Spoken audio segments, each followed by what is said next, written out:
Hi, I'm Cori Wong, a philosophical consultant, counselor, blogger, and lecturer. And I would love to introduce you to the idea of what philosophical counseling is and why philosophical practice can actually be a very helpful thing for us to do in our lives.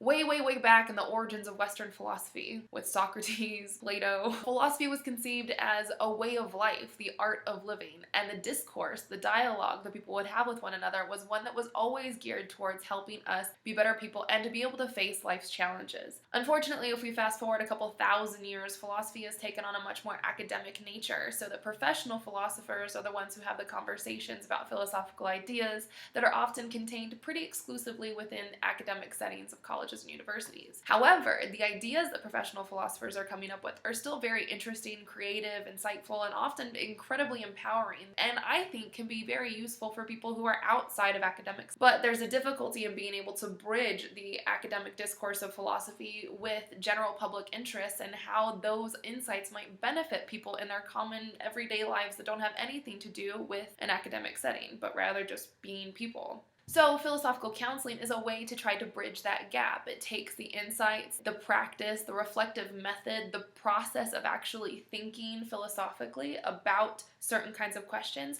and applies that to our everyday lives so that when we have certain kinds of challenges or difficulties or concerns, we can be equipped with the skills and the capacities to be able to think about our own life in a way that's actually helpful and empowering for us. Most of the time when we think about how to deal with life's challenges, we defer to psychologists, psychiatrists, counselors of that sort. And while there obviously is a very important need for mental health professionals in that capacity, sometimes the problems that we're facing or the questions that we're facing are really more a matter of just dealing with life itself, like what it means to be a human in our complex social world.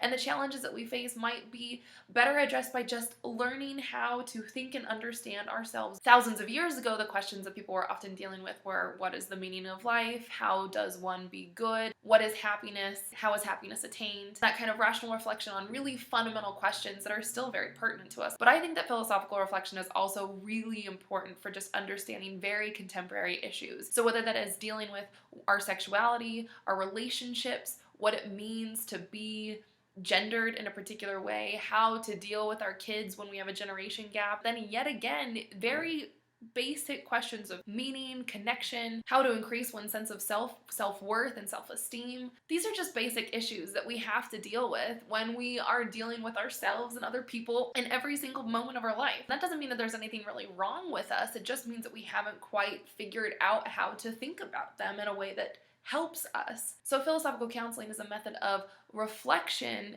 that is often based in a kind of interpersonal dialogue that's geared specifically towards pushing our thinking and our understanding in ways that help us with fundamental issues that we face in our life. It's not a matter of diagnoses, it's more a matter of pinpointing a question and trying to work through that question to get to some new understanding. Now, it also doesn't mean that philosophical counseling provides us with answers, but I think the most important thing is that learning how to do a kind of reflective process is actually most important because it gives us a new kind of capability, a skill set that allows us to be able to handle other kinds of questions, other kinds of difficulties. And I think that once one develops that capacity to really be able to think, to really be able to speak, then those are skills that empower one in any kind of situation, whether those are personal relationships, professional settings, a social environment in general. I'm convinced that philosophical practice is valuable because it makes us better people on a holistic level. Thanks for taking the time to learn about philosophical counseling. If you have any other questions, you can contact me through my website at coriwong.com.